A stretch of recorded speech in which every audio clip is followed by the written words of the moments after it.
Bonsoir David de Regnocourt. Bonsoir. Bienvenue, vous dirigez la société Sfertech Europe.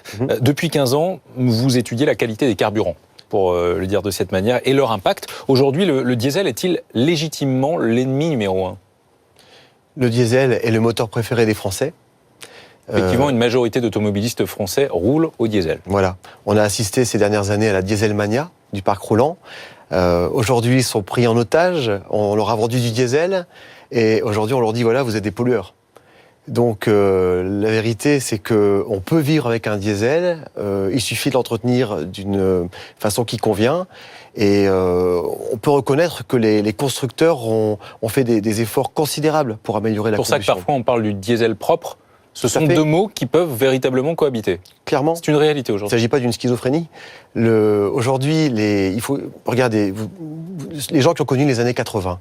Dans les années 80, on avait 100 chevaux sur une voiture, c'était une sportive.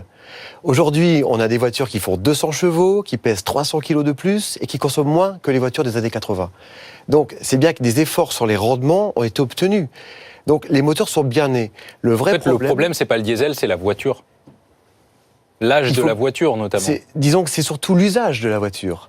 La technologie moderne des diesels d'aujourd'hui fait que il faut changer nos habitudes. Quand on fait des petits trajets, quand on roule en ville, il vaut mieux rouler à l'essence ou en hybride ou en électrique. C'est fini l'époque du diesel qui faisait 1 million de kilomètres, qui avait 50 chevaux en colère et 300 tours minute. Bon, un petit peu pour plaisanter. Aujourd'hui, les diesels sont des machines thermiques extrêmement sophistiquées, avec un système de dépollution ultra coûteux. Et le vrai problème, c'est à l'usage.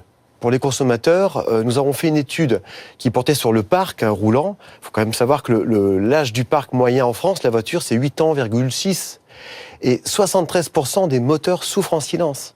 C'est-à-dire qu'on assiste à une véritable pandémie de problématiques d'encrassement, les vannes gèrent, on entend parler d'injecteurs, de filtres à particules, jusqu'à avoir des dérives monumentales où les gens trafiquent leur diesel. C'est justement pour mieux diagnostiquer tout cela que la ministre de l'écologie veut instaurer, et ce sera le cas d'ailleurs début 2007, un dépistage. Expliquez-nous ça d'ailleurs. Alors justement, c'est quelque chose de relativement ambitieux. Notre ministre a finalement poussé c'est presque une vision prémonitoire par rapport à la situation dont on entend parler aujourd'hui. Elle a poussé pour mettre en place un diagnostic, un éco-diagnostic dans les contrôles techniques.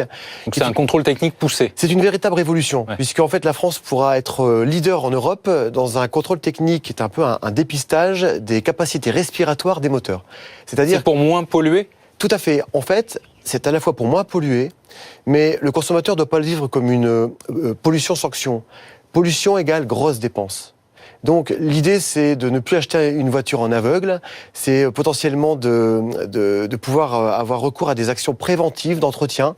Il y a une nouvelle maintenance qui va devoir s'adapter avec le diesel. Vous y croyez à l'interdiction éventuelle du diesel de manière totale d'ici 2025, comme le préconise Europe Écologie Les Verts ? Du tout. Je n'y crois pas. Aujourd'hui, les progrès qui ont été faits dans les véhicules diesel, et la France est leader dans ces technologies, fait que je pense qu'il y aura une sélection naturelle de par le fait que le surcoût de la dépollution sur des petites voitures devient impossible. Donc les petites voitures sont déjà en essence. Et avec le temps, il y aura vraiment une voiture par mobilité, si je puis dire. Merci beaucoup, David de Regnocourt. C'est moi qui vous remercie.